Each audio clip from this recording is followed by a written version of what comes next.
what I'm in Europe to do is to be part of a film-making effort.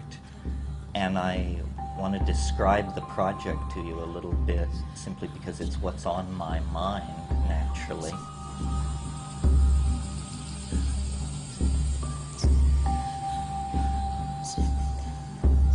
It's not a film about rave culture, it's not a film about Albert Hoffman, it's not a film about body piercing or any of these things that great films need to be done about and have been done about.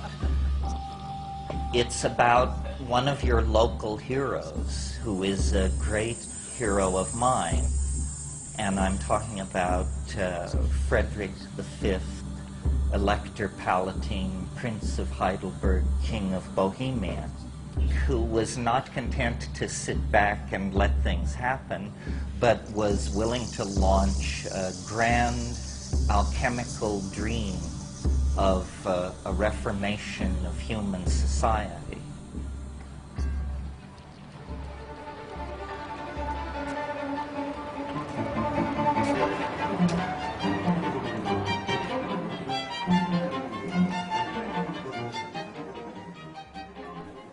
Okay, this is a prophecy in the Hermetic literature. A day will come when men will no longer care for the earth, and at that day the gods will depart and everything will be thrown into primal chaos. This prophecy was strongly in the minds of the strains of non-Christian thought that evolved at the centuries of closure of the Roman Empire. A world whose psychology was very much like the psychology of our own time, a psychology of despair and exhaustion. LSD was not sufficient, even coupled with rock and roll. It only brought oppression. It was like a failed alchemy. Instead of the dissolving and recrystallizing at a higher and more angelic level, thousands of prisons were built and the entire thing failed. But this spirit is the spirit of life itself, the spirit of novelty itself, and it will not be suppressed for long in any time or place.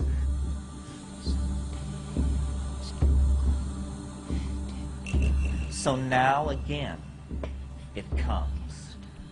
It's a spirit of dissent that says we will not serve the values of materialism, the values of the ego, and the values that separate and break down the community.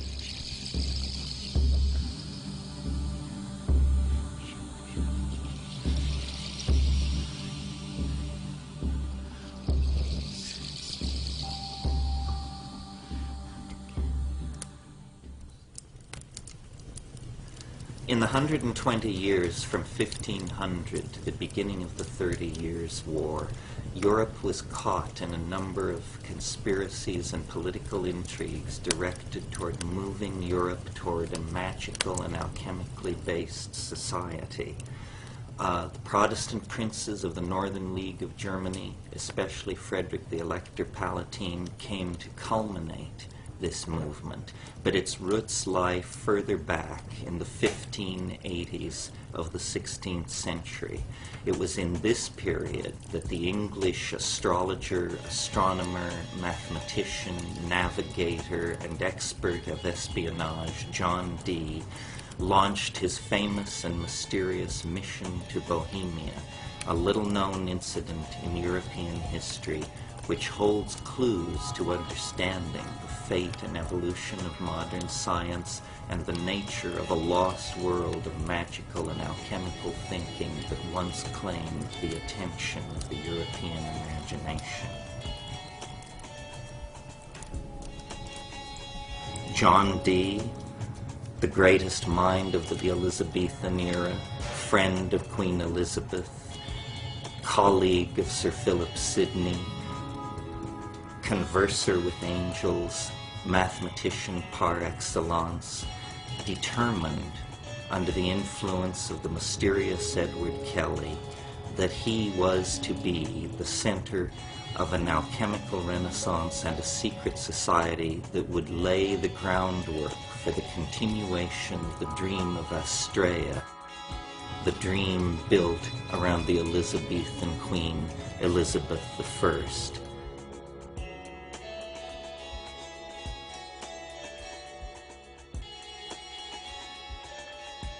He associated himself intensely with the Arthurian mythical and mystical side of the Elizabethan idea of British Empire.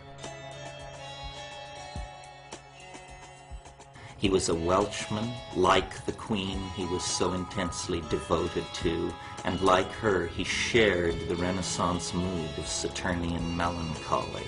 A collector of books, a builder of scientific instruments, a composer of codes and ciphers, fascinated with alchemy. Dee was both the figure of the introspective melancholic and the world-planning, empire-building political visionary.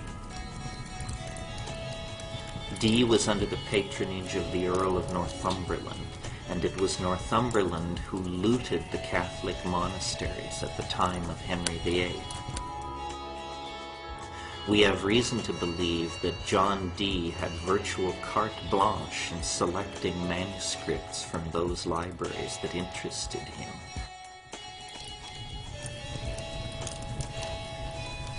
Not only was Dee a scholar of the classics and the magical past, but he was an intimate friend with some of the great movers and shakers of his own time, particularly Sir Philip Sidney and the entire coterie of poets and artists who had gathered themselves around Elizabeth, Astrea, to celebrate her reign and to make of her the paradigmatic sovereign of Europe that Dee believed led the way toward the establishing of a universal alchemical monarchy. It was essentially a poetic enterprise, as alchemy always is. Merlin, in the Arthurian legends, has come down to us basically disguised as John Dee. The image we have of Merlin is Dee's image. So Dee possessed an enormous power over the imagination of his contemporaries. They were in awe of his learning.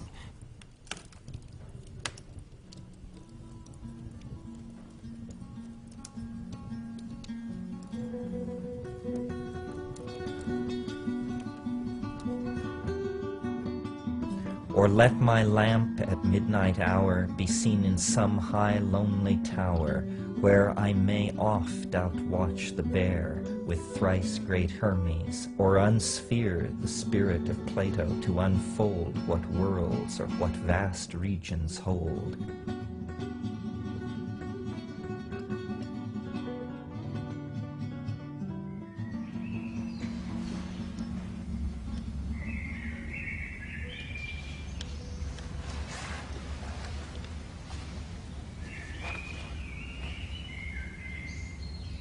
Perhaps we are the naive ones. Perhaps we too quickly assumed that we had understood all there was to know about matter. After all, even to this moment, we cannot locate the seat of the imagination in matter. We cannot trace the evolution of a human thought or hope in matter.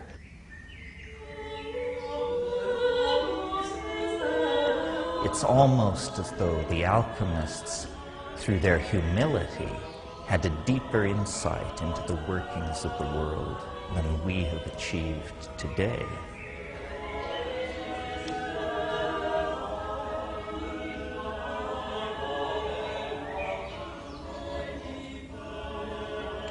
The transformation of matter into a universal panacea for the redemption of mankind. This was Dee's great passion. This was the overarching theme of his life. a deep, deep commitment to the reformation of society, and a deep, deep exhaustion and rejection of the values of Christendom that he saw betrayed all about him. And then by distillation, and then by coagulation, and then by concentration through firing, the alchemical body is brought to completion.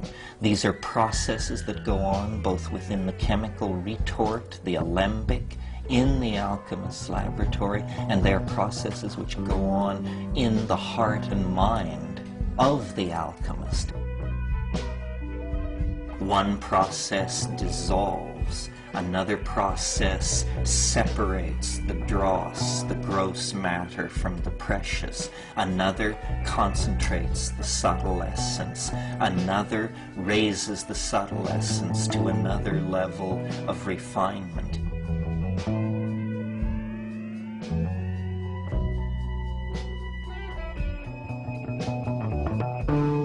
And over time, the great friend of the alchemist, this process of rarefaction and growth, both metallic and psychological, both internal and external, both personal and impersonal, proceeds and feeds upon itself, and eventually, not through any logic discernible to the scientific mind, there is a kind of miracle, the production of the stone, the union of spirit and matter, the fusion of these two contradictory aspects of the universe into a new and third thing, the quintessence, the rubedo, the lapis philosophorum, the aqua vitae, the nostre lapis philosophorum de vici.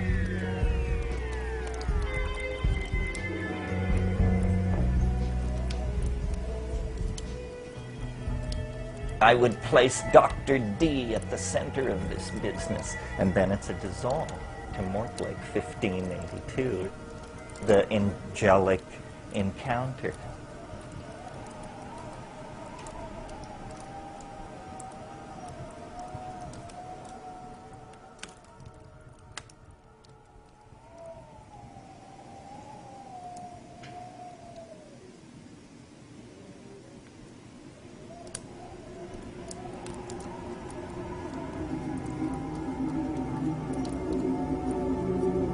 All you that fain philosophers would be, and night and day in Gelber's kitchen broil, wasting the chips of ancient Hermes' tree, weaning to turn them to a precious oil. The more you work, the more you lose and spoil. To you I say, how learned soe'er you be, go burn your books and come and learn of me. He was unusually susceptible to the claims of Edward Kelly, who came to Dee with two bona fides, a mysterious book written in hieroglyphics and a red powder which he claimed to be a partially completed approach to the alchemical elixir. With these two bits of evidence in hand, Dee fell fully under the spell of Kelly and his scrying ability. And communing with spirits and entities discerned within, he was at last obtaining entrance into the angelic realms he had so long sought.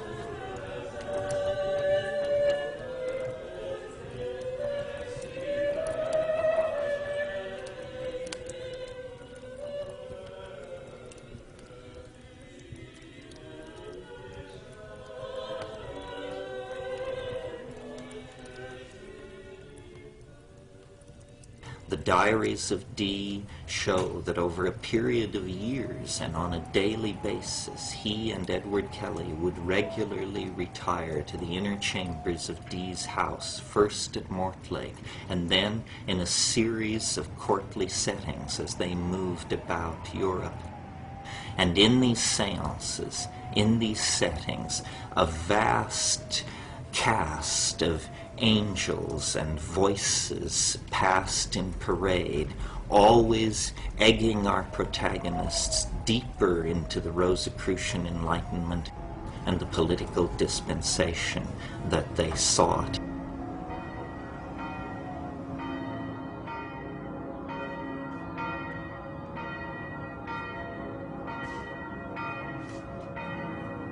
In 1583, they arrived at last in Prague. Prague at that time was ruled by Rudolf II, the occult emperor, collector of dwarves and giants, patron of alchemy and astrology, one of the most eccentric and extravagant rulers in the entire panoply of European history.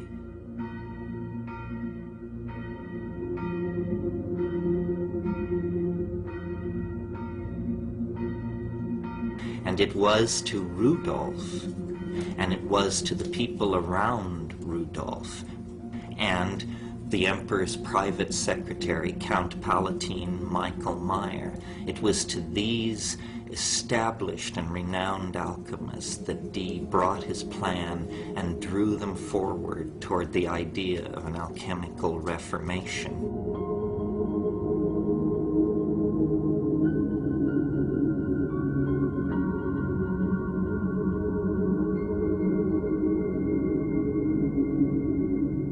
Was able to lay the groundwork for events which a generation later would blossom into the Rosicrucian Enlightenment.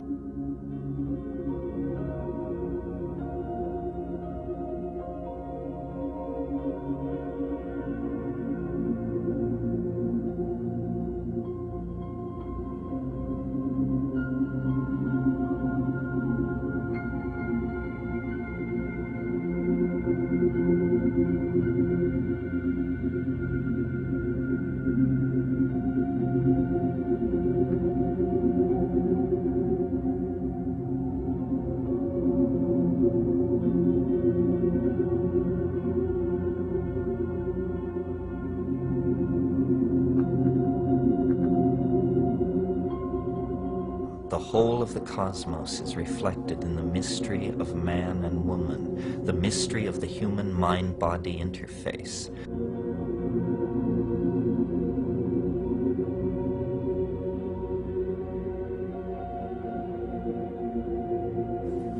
It's important to see Dee as a kind of culmination of a tradition that had been at work for over 150 years in Europe. The use of astrology, numerology, Hebrew Kabbalah, and the doctrine of signatures to produce a magical theory of nature and man's place in it can be traced to a generation before Dee. People like Henry Cornelius Agrippa von Nettelsheim, who became the prototype for Faust, the Bishop Trithemius, the great developer of codes and ciphers, one of Dee's great passions, the Florentine magician Marcello Ficino, who was the great rediscoverer and promoter of the Hermetic knowledge, and upon which he drew very heavily. But he took their work and added the dimension of the idea of an angelic intercession into politics of the time, essentially in support of the values of the young Queen Elizabeth and her Astrea reign.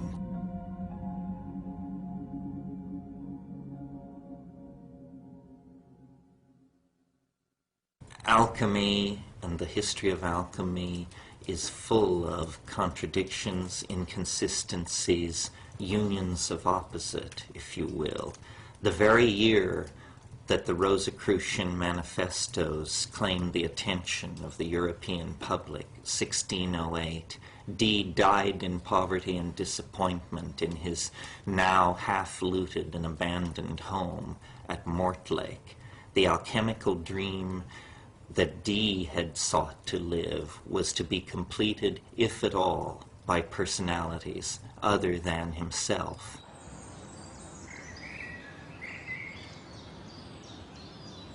Our revels now are ended. These are actors, as I foretold you, but all spirits are melted into air, into thin air.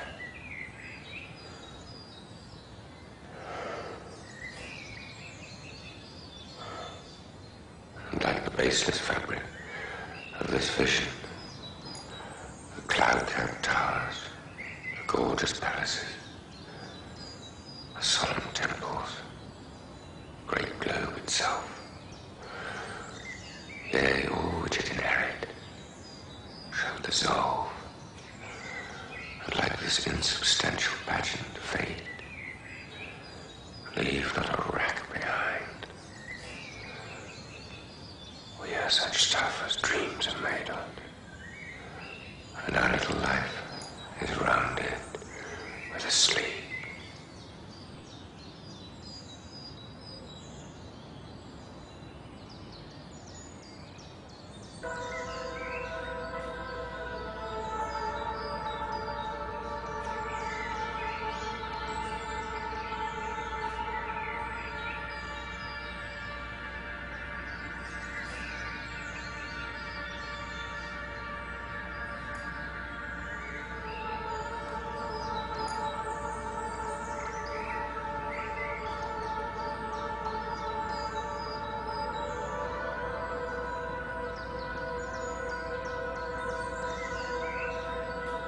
Frederick the Elector, the 5th Palatine Prince of Heidelberg, 16 years old, was betrothed by an arranged marriage to Elizabeth Stuart of England, the daughter of James I, the great-granddaughter of Henry VIII of England.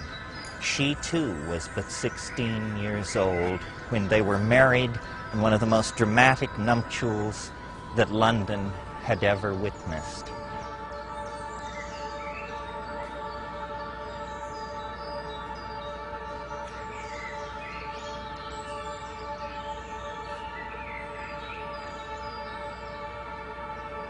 Frederick had come to England to claim his queen, accompanied by courtiers, alchemists, and his advisor Christian von Anhalt, an alchemical dreamer who saw in the marriage of the young couple the opportunity for the establishment of a Protestant alchemical kingdom in Central Europe.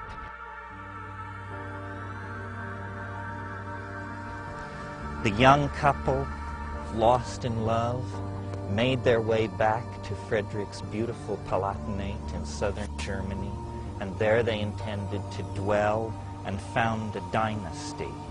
But such was not to be.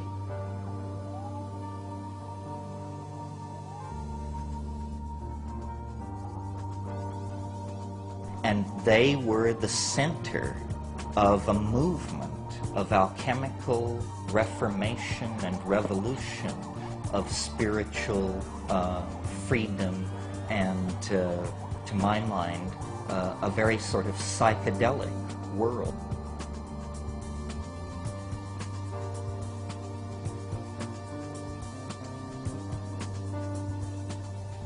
A rarefaction, good alchemical word, a rarefaction of the human imprint on this planet, a spiritualization of humanity, and a new order of mind folded in to this pair of 16-year-olds.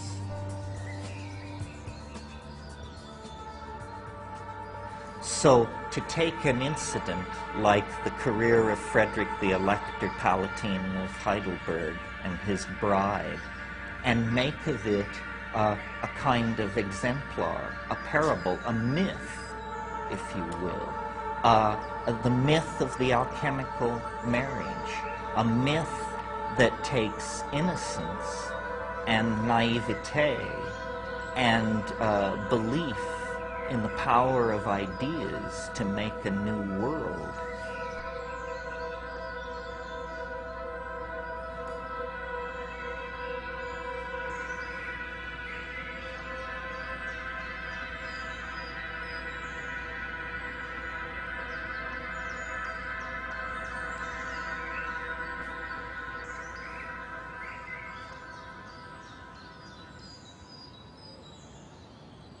In the decades immediately before the birth of modern science, the exploration of the New World and the flowering of the alchemical imagination confronted European man with a bewildering complexification of nature.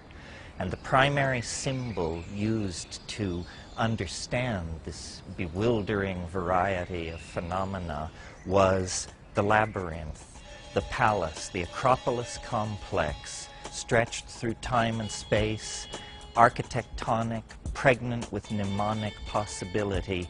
The palace, the court, became the symbol at the center of the social mandala of the European imagination, and never more so than here at Heidelberg, where Frederick and Elizabeth literalized the mnemonic and alchemical intentions of the age in a vast, sprawling complex of red sandstone cut with secret passageways, hidden doorways, and complexity found ordinarily only in the depths of the human unconscious and the alchemical imagination.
This is ground zero for the Rosicrucian Enlightenment.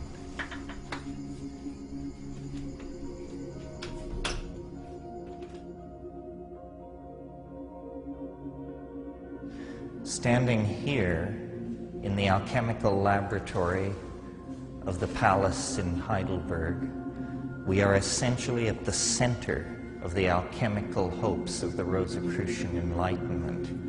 It was here in the years before the adventure in Bohemia that Frederick's alchemists, astrologers, and soothsayers toiled directly under the king's observation and control. Here came Michael Meyer, Heinrich Kundrath, the great names of alchemy. It's entirely possible that John Dee was in this room. It's entirely possible that Edward Kelly stood where I am standing now. It's almost impossible to conceive of the hopes and the fantasies and the labors and the dreams that have been generated by and are centered on this room and the objects in it. This is the last alchemical laboratory in the world to fully function before the rise of modern science. And these tools in many ways reflect the internal cosmology of the men and women who used them. This, for example, a typical alchemical distillery, is called the Pelican. Another example of the colorful nature of alchemical vocabulary. It's called the Pelican because it is associated with the myth of a bird which plucks blood from its own breast.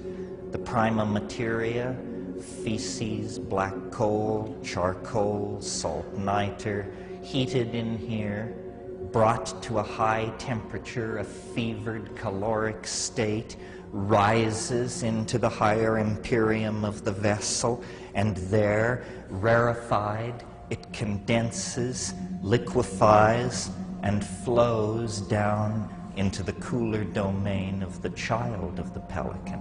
Here the essence is collected, the quintessence, and always the hope was that the next experiment, the next combination of materials would yield the elixir vitae, the lapis philosophorum, the completion that the alchemist sought.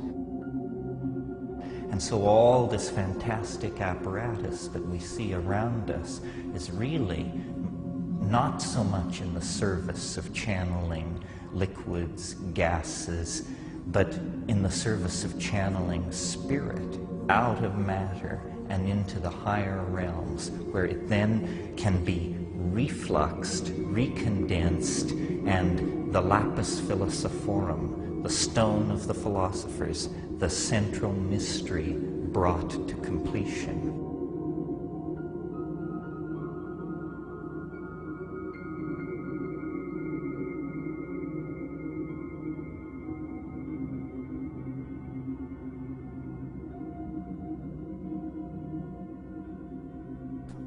It's the self that we are trying to recover. This is lumina de lumina, the light trapped in matter, the lux natura. This is universal medicine, curing all ills. It is the answer. It is what everyone is looking for and no one can find.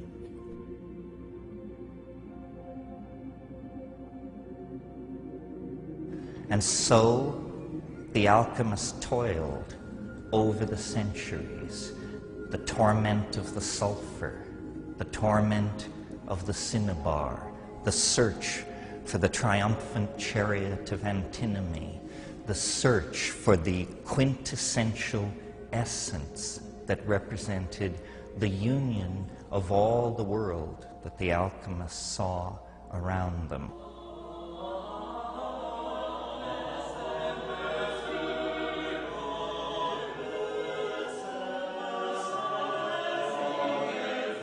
We have come to understand that the work of alchemy was not about the transmutation of crude metals into gold, but was in fact a kind of dance of the imagination in which the psychological complexes within the alchemist were mingled in an amalgam with chemical processes, creating a kind of mythology of matter, a landscape in which the green lion, the red dragon, the hermaphroditic queen, the four-headed dog were figures moving to and fro in the fevered speculations of the so-called philosophers. And the belief was that man could work with nature, a full partner with the divine process, and redeem the light fallen into matter, and in so doing, redeem himself.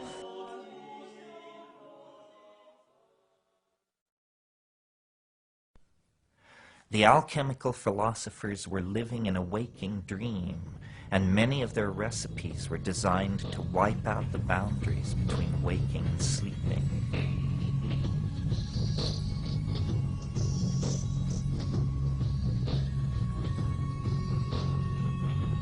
The stages in the great work, beginning in the negredo, the blackening, then the rubedo, the reddening, the citrinitas, the yellowing, the veriditas, the greening, the albedo, the whitening, and finally the purificatio.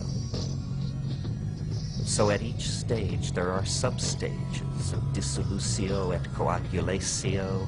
It's a melting and a recasting and a purifying of psychic contents. images are full of ravening beasts, incestuous mother-son pairs, brother-sister pairs, hermaphrodites. All taboos are broken. This stuff just boils up from the unconscious, then is sublimed through the stages and is somehow fixed. And this fixing is the culmination of alchemy. If you bring off this trick, then you possess our stone, the philosopher's stone, the lapis, the sophic hydrolith of the wise.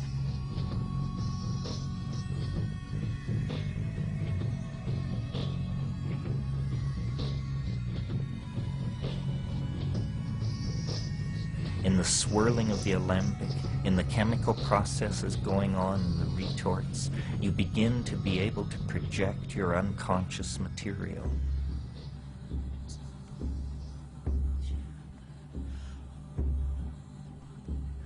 We are never really able, except in the psychedelic state, to transcend the belief in the inner world and the outer world as being somehow separate.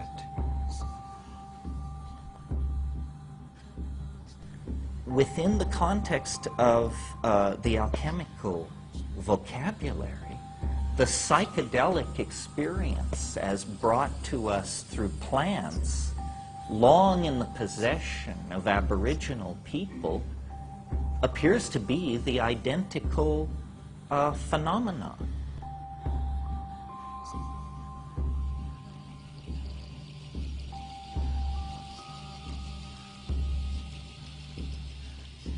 And the plants lift the imprisoning structures of the ego, and the ego flows out into the world.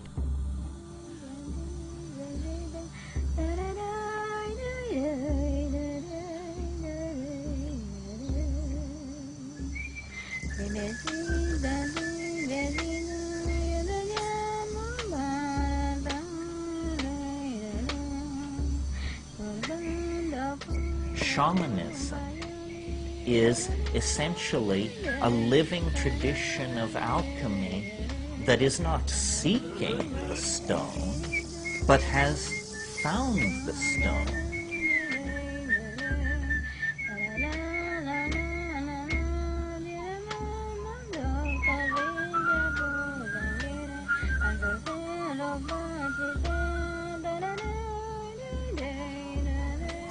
The shamans of the Amazon have attained a sufficient sophistication to explicitly understand that the vessel of alchemical transformation is the body and the head of the experience.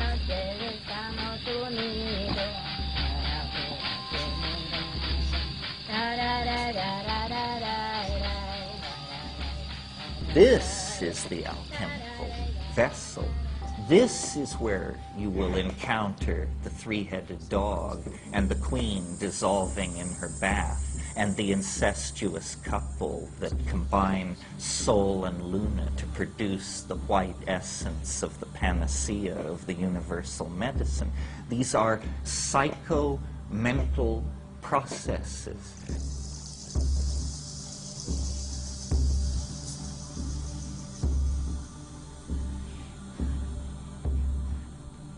Nature is a great distillery of complexity, alchemical gold, novelty, connection.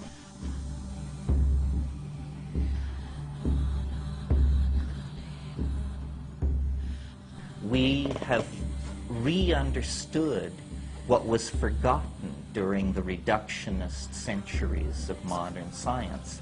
We've re-understood that the world is one thing, and it's a living thing.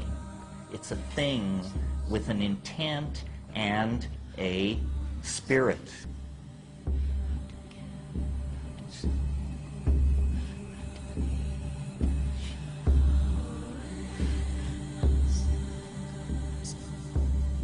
And rational analysis tells us that matter is simply atoms flinging themselves through space, obedient to certain mathematical laws that are invariant.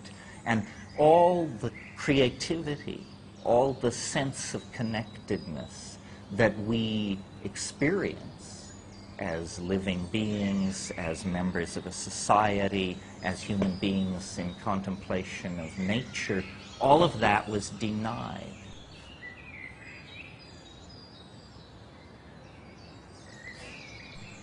And it reaches its ultimate culmination in a statement made by Jean-Paul Sartre, the French existentialist, who said, "Nature is mute." You understand what I mean? Nature gives no clue, he tells you. Man is alone in the cosmos with his complexes and his obsessions. He confers meaning. I reject this. I think the entire message of the psychedelic experience, which is that nature seeks to communicate. All being is pregnant with language. All reality wants to include the human side of nature in its ongoing intent. One of the most famous of all alchemical axioms is "as above, so below," meaning always that in every small part of reality there is a tiny reflection of the great overstructure of reality. And in the largest structures are hidden the secrets of the smallest, and vice versa.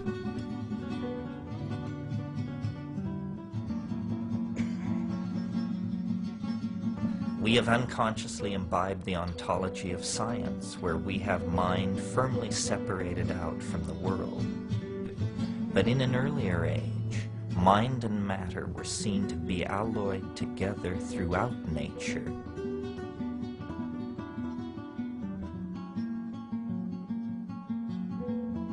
And I think it's very interesting that at this very high-tech moment in our adventure, the plants return and almost stand before us as a beacon and a promise. They stand for absolute Tao. They stand for the correct way for life to relate to its environment. If you look around you, the entire global civilization is undergoing some kind of meltdown. The planet itself is now to be seen as a kind of alchemical retort. The prima materia to be transformed are the nuclear stockpiles, the toxic waste dumps, the industrial wastelands. The I Ching says, never confront evil directly and never name it directly, because it finds weapons to defend itself. We are not an army, so our strategy must be stealth. It's an alchemical strategy. And what do I mean by stealth? I mean the house of constipated reason must be infiltrated by art, by dreamers, by vision.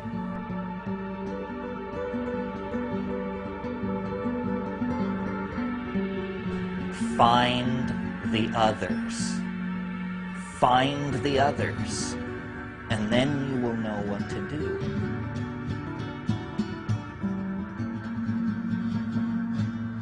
All truth which springs from the individual is subversive.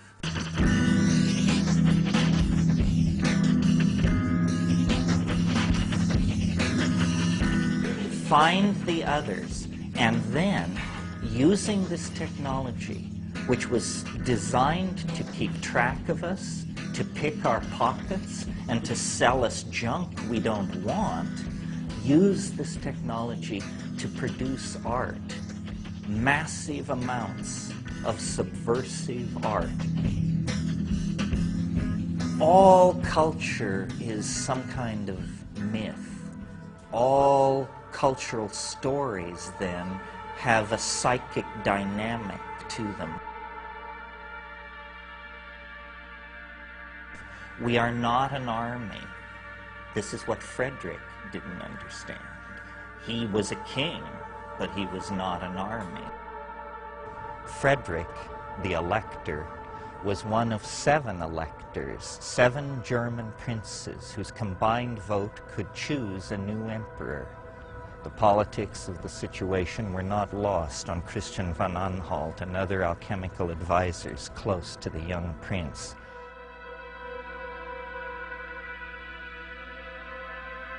Frederick began to plan beyond the fairy tale world of his Heidelberg Palatinate and dream of himself, the alchemical emperor, returned to the throne of the Kingdom of Bohemia in Prague. And in the winter of 1618, I believe, moved with his bride and his court, all these alchemists, magicians, casters of horoscopes, herbalists, visionaries, moved the entire court from Heidelberg to Prague to create an alchemical reformation that had been hatched in the mind of the English alchemist and mathematician John Dee.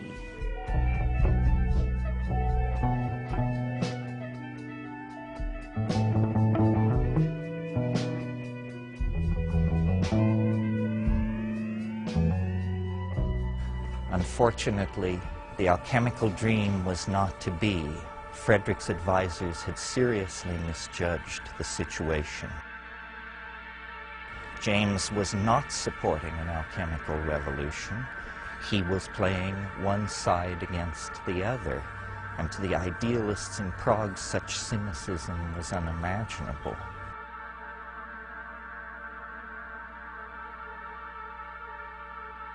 The Habsburgs back in Madrid quickly got wind of what was going on and laid siege to Prague. And the story of the alchemical kingdom and the Rosicrucian Enlightenment, for all purposes, ended at an incident called the Battle of White Mountain.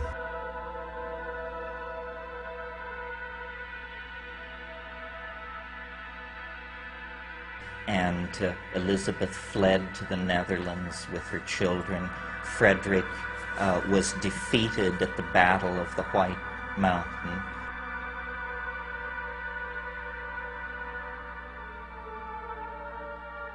And the alchemical dream died.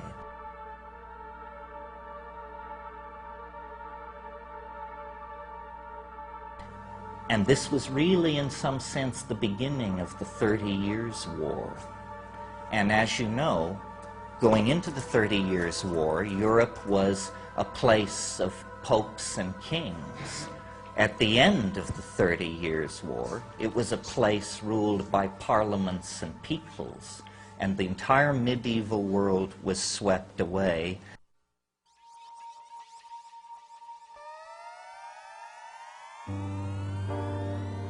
And these angel-dealing, horoscope-casting, alchemy-pursuing visionaries of this Rosicrucian Renaissance became simply objects of historical curiosity.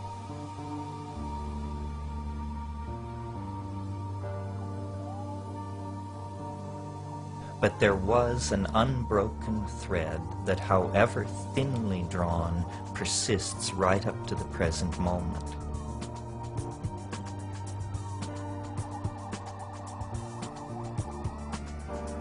So the idea is to show the way back to the high magic of the late Paleolithic.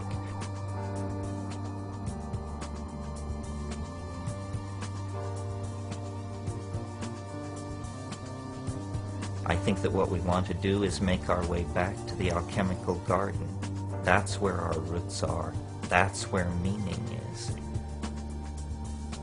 Meaning lies in the confrontation of contradiction, the Coincidencia Oppositorum, a rediscovery of the real ambiguity of being, a deeper possibility, a rebirth of the human spirit.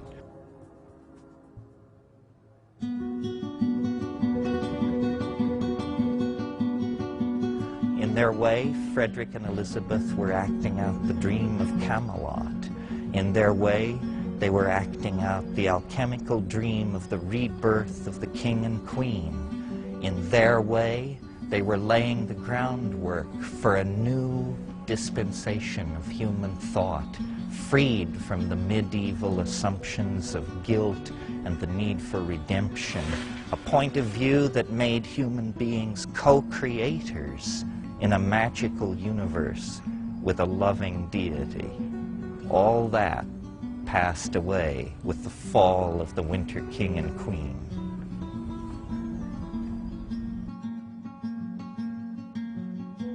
Well, until recently, I thought that that was the end of the story, but there is a coda that is amusing, if nothing else.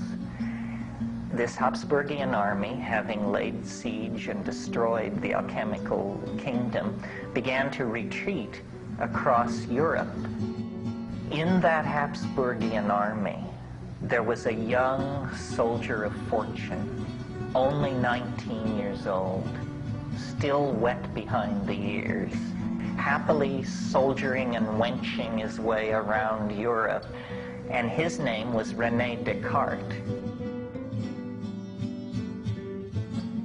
On the night of September 16th, Descartes had a dream, and in this dream, an angel appeared to him, and the angel said to Descartes, "The conquest of nature is to be achieved through measure and number."